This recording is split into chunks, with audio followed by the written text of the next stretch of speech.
I do want to check out the AFC playoff picture. I for some reason I can't get this one out of my head. We were talking to Louis Riddick yesterday and talking about the Bills, Chiefs, and Bengals, and it just. I wrote down a note here. Let's talk about it on Wednesday's show, and it's now Wednesday's show, so we'll talk about it. The Bills and Chiefs are 10-3 each. Bills 1, Chiefs 2, because the Bills beat the Chiefs earlier this year.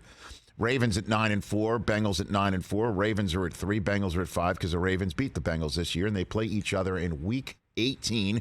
Holy crap. If everybody keeps winning games, that sure looks like to be the final game of the year on NBC, unless there's a true winner-go-home game. I would assume the loser of that game just goes on the road for a wild card, and the winner stays at home, and potentially for the Bengals, home period for the playoffs.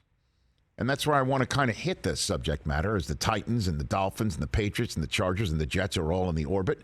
The Jaguars trying to make a nice late run. The Raiders and the Browns and the Steelers, it does appear, have lost too many games. But that's the playoff picture. And the way it feels to me, I don't know about you in this studio or out there watching and listening, but it seems to me that it's a 3-team race for the 1 seed, and it's a 3-team race for the right to host the AFC Championship game right now. And I understand that the Ravens have the same record as the Bengals, but I'm calling the Ravens game on Saturday. And their defense has been dynamite since acquiring Roquan Smith. It's the Roquan Smith channel. We're free on it. It's definitely a flip of a switch that has happened since Roquan went from the Bears to the Ravens. Sneaky best acquisition that nobody's talking about in the NFL in the trade deadline period. That anyone's not really talking about. And it's Quan, Rich, as he told us. That's right. You could just call him Quan. Okay. I will. I'm assuming I might see him in a pre-broadcast production meeting on Friday in Cleveland, Ohio. If you roll up to him, it'll be like, "What up, Quan?" Hey, Quan. Just drop that. But I'm also preparing for Anthony Brown being the quarterback, the starting quarterback. What? I mean, Lamar hurt his knee. I don't know if they'll have him back. He was a DNP in practice. And, Tyler Snoop Huntley in the concussion protocol. And Anthony Brown finished the game for Baltimore last week. He performed heroically, is the term that John Harbaugh called him. And I know counting anybody out is dangerous in the NFL. And Lamar is going to come back, and one would think with our first guest of the show, J.K. Dobbins, who's joining us in about 10 minutes' time, now running the ball with success, 120 yards against the Steelers in his return to the lineup, along with Gus Edwards. They have the ability, and Mark Andrews and the rest, to start playing some offense. But I don't know if it'll be similar to what we saw earlier this year against the Dolphins in 3+ quarters. But I'm looking at the Bengals, as you know, to win this division. And I think the Bengals are a threat to the 1 seed and to make it back to the Super Bowl in a big, bad way. Because they keep winning games without guys, and they keep winning games in tough style. And while the Ravens, lost in Jacksonville, and we saw Jacksonville is no slouch right now, having spoken to Doug Peterson yesterday, Baltimore has beaten Carolina and Denver and Pittsburgh in 3 of their last 4. But the Bengals have taken down Tennessee, Kansas City. Next up is Tampa. I mean, they have played some significant competition. And they have won 5 in a row in so doing. And the 1 seed is crucial.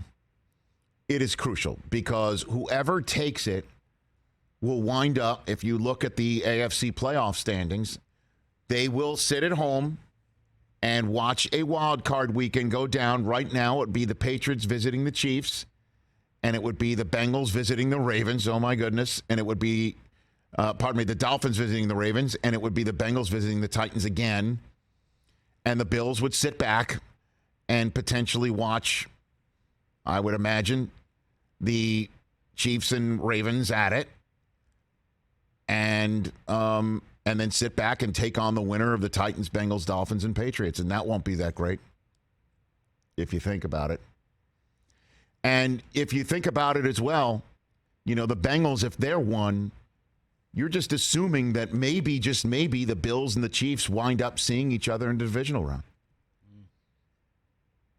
In the same way that you just want these teams to cancel each other out. Right. If you're the Bills 1 seed, you want the Bengals and the Chiefs hitting each other before either one of them hit you. Yep. That's what you want. That's what you're looking for. If you're the 1 seed, which is what happened for the Titans last year, they just couldn't get past the Bengals. If you're the Bills, you want the Chiefs and the Bengals hitting each other before they hit you or you hit them. Beat each other up. That's what can happen if you are in the 1 seed right now.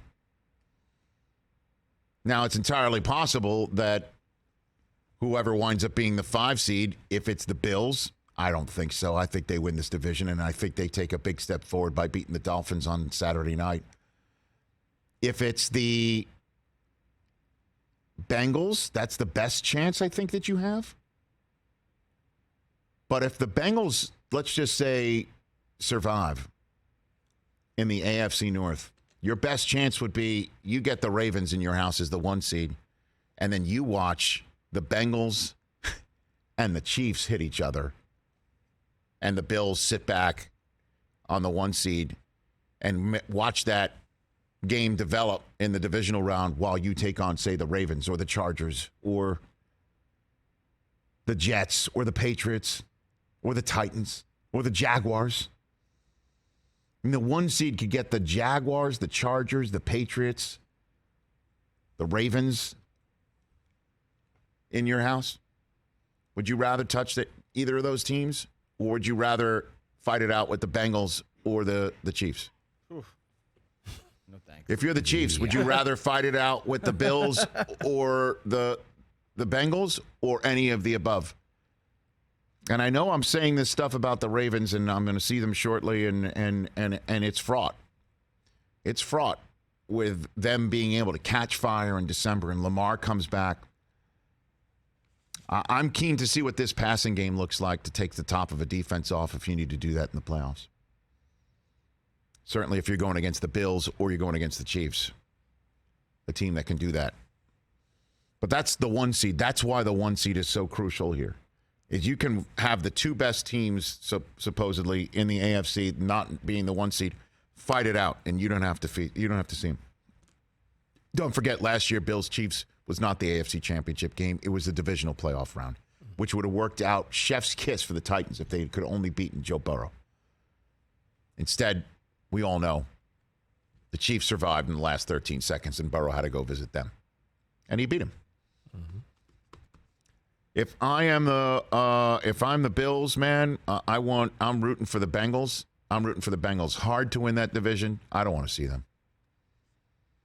I don't want to see them be the 5 seed and make it and come to my house. I don't want to see it. They're going to see him week 17, though. Mm-hmm. So that's why the 1 seed is so crucial. Catch the Rich Eisen Show every single day on the Roku channel, 12 to 3 Eastern, for free.